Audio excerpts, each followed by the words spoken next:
Good morning, everybody. My name is Chris Geldart. I'm the Deputy Mayor of Public Safety and Justice for Washington, D.C. We're here this morning to talk about what we have going on behind us in our 3rd Street tunnel. Early this morning, we got reports from our Metropolitan Police Department that there was a potential sinkhole on the southbound side of the 3rd Street tunnel between New York Ave and where Massachusetts Avenue comes in on the southbound side. From that point, we shut down the tunnel to traffic on the southbound side, notified our partners at DC Water and at Department of Transportation and DCRA, and started to do a full response down here to determine what we had going on. This is a very early briefing, so we're going to give you what we have right now. We're going to get more information throughout the day, and we'll make sure that we communicate that information with you. What we know right now is that we do have a water intrusion that came into the tunnel in the area where I mentioned earlier.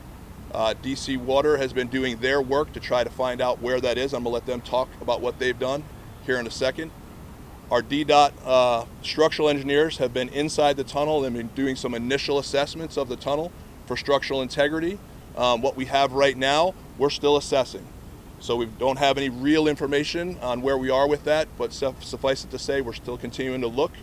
We have no major concerns at this point for structural integrity, but we're going to continue to do that as we get through the morning and figure out when we get the water shut off and can completely get in there and do a really good assessment. So what I'd like to do right now is bring DC Water up so they can talk a little bit about what they're doing, their process, and where they are. Good morning. I'm Keisha Powell. I'm the Chief Operating Officer for DC Water. As Mr. Geldart said, this morning we were contacted to investigate the source of water intrusion inside the tunnel. By about 9 a.m. this morning, the teams had been able to isolate the mains that are in question. There's about 3 mains in question here, and the team is continuing to assess.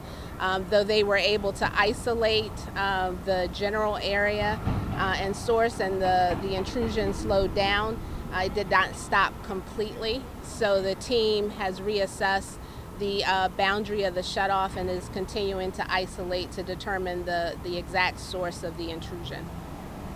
Ma'am, where specifically are you seeing water? We're seeing water inside of the tunnel. Over which street? This is the 3rd Street tunnel. Right. It's intruding inside. The 3 mains, do they run below K Street? No, they run along the ceiling of the tunnel. So what? Below K Street, yes. Yes. So there are 3 mains beneath K Street that are leaking. There are not 3 mains that are leaking. There are 3 that are in this area, and we have isolated those mains to determine exactly which water main is the source of the leak. So only one of the 3 you think is leaking? At this time, we don't know.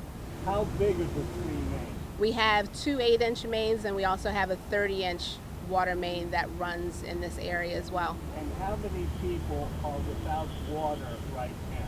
We know that we have 6 buildings that are impacted by this shutoff right now, and we can update with those addresses. We are determining how many customers that impacts at this time.